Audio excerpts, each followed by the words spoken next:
What's up, guys? Welcome to another video of Dev Talks with your host Travian, where we talk about everything engineering and technology wise. And in this video, apparently Grok got real racist or anti-Semitic. So without further ado, don't forget to like, comment, subscribe, and share. And let's dive right in.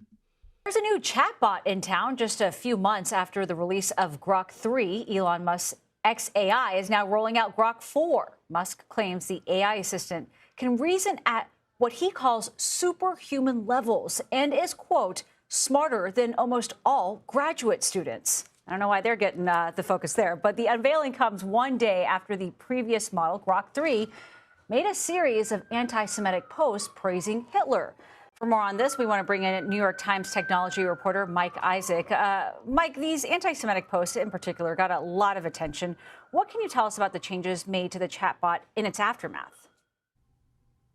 So, one of the big problems that Musk has had with his chatbots in general is unlike companies like OpenAI or Anthropic or Meta, he's essentially decided to put fewer guardrails on how Grok operates.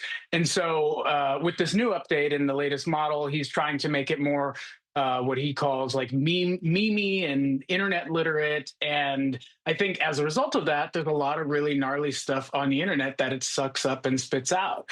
So obviously, we saw this awful anti-Semitic content, but it's also been very racist. It opposes minority groups in some ways.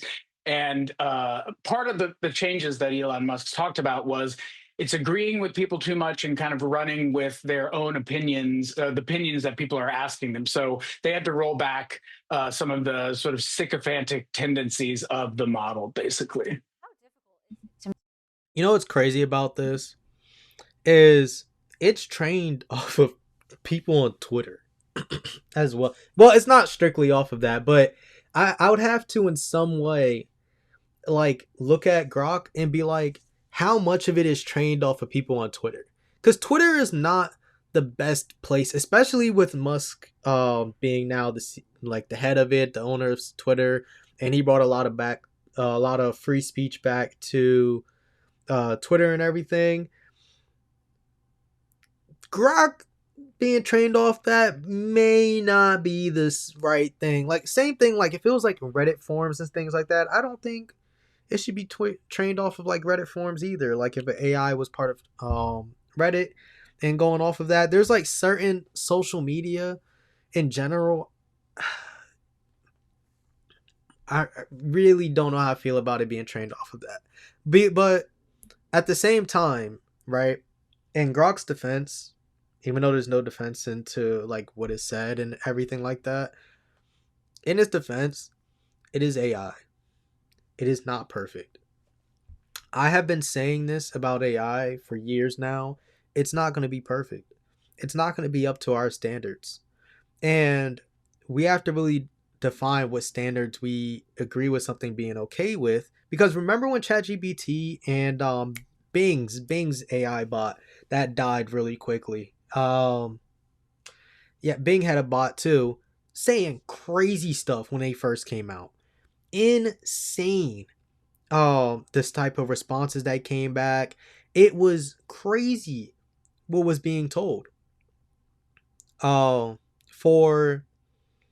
the bot to for them what they were saying and giving outputs for and agreeing with and stuff. Now you put this on Twitter. If it's being trained off people on Twitter, you don't think it's gonna say the same stuff that people are saying on Twitter or that people can say off of Twitter? It needs to like really limit itself off of and have those like controls in it to not be able to cross certain thresholds at a certain point. Because but you have to also be like, it's AI, it's trained off of whatever it's getting trained off of. How can we make it better? And that's the point of this update 4 coming out, so that stuff like this can be prevented.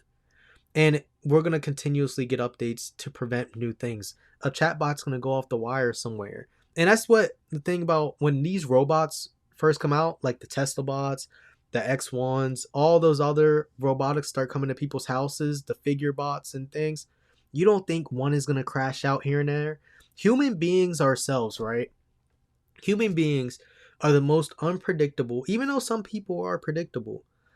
Human beings as a whole are so unpredictable on who you're going to meet, how they're going to act, what's going to happen the next day. It's hard to put control over humans in general. if humans are now creating something, especially robotics are supposed to be in a human's image, how do you think that that's going to play out? How do you think it's going to play out? I don't think it's going to play out well. It's going to take time for it to even get to the point to like act as like I'm trying to find like the best way to like really phrase this. I get like people probably get the gist of what I'm going with this. Like they're never going to be perfect. There's going to be robots and AI that's going to crash out and have things that happen, which is going to be tragic accidents and things. Same things when humans go out and do stuff like it's a tragedy when certain stuff happens. And we just need to find ways to control them better and have that control over them to where we can prevent those kind of crash outs and things. Because the one thing about AI and the robots, we our guidelines for control over them is higher than our guidelines of control over human beings because we can't be out here controlling humans. It's just not something that can happen at all. That's the trouble about making this stuff in the likeliness of ourselves. And we have to be realistic about what these things really are, and so that we can make preventative actions against it. And we do have control. Well, we don't. The owners of the companies have control over how these actions come out for. So good for them hurrying up and doing an update for it to stop it and be preventative. But this is not going to be the last time we see something like this, whether it's from Grok or somewhere else. Who knows? That's why Gemini and OpenAI, they only allow paid users to have access to new updates so that they can do the beta testing stuff and things, and they don't really release it to the public until all the testing and stuff has gone through first, in case of stuff like this happening, and then being more cautious with stuff in that kind of regard. But that's kind of my whole take on Grok being messed up in this case. Make those how difficult is it to make those kinds of changes, though? If you're still sucking up all the information that people are putting in, it's not as easy as just saying, let's put on a filter. You're exactly right. I mean, the fascinating and really scary thing about a lot of these models is that even the smartest people in the field don't exactly know how they work. What are called hallucinations, which means like a lot of the time these models are making up things based not in reality, not in fact, and just sort of spitting them out. So a lot of this is what's called fine tuning or tweaking the algorithms and the models behind it, and it's trial and error. And I think the real difference between Grok and how other companies do it is that Elon Musk believes in experimenting in public and kind of failing in public. And unfortunately, he's failing a lot and in very embarrassing and potentially harmful ways. The tweaks continue. Mike Isaac, Yeah, and hallucinations is also another big thing, right? Because if it like that's why I said like these hallucinations cause these bots to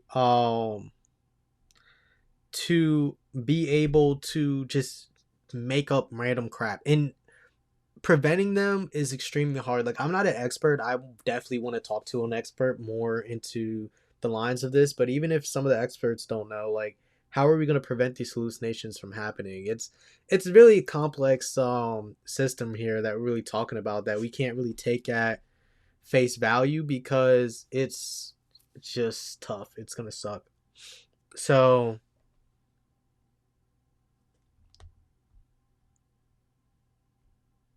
okay. But yeah, like it's really gonna suck. Like we really don't know everything about these chatbots just yet, and we need to like really get in tune with it and everything, and making sure that um we're gonna be able to figure it all out with time, mind you. It's gonna take a lot of time to even get to that point to where we even think that these bots or AI and everything like that is going trending along the right lines. But yeah, I wouldn't take too big of a deal of it. Um, as long as the people high up who are in control of these systems are maintaining and controlling them properly and updating them to get it out of there, I feel like we'll be fine with it. And as more people start to use this stuff, we're just gonna get more comfortable with it as a whole. Not the like racism and things. I'm talking about comfortable with the actual ability of how to use them properly or coexist with it, I should say. But without further ado, let me know what you guys think in the comments down below. Don't forget to like, comment, subscribe, and share. I really appreciate everybody who tuned in. Also, if you have any recommendations, send me an email at devtalkspod@gmail.com so I can review it and go into making more videos that you guys are actually interested in. All right, peace. See y'all next time.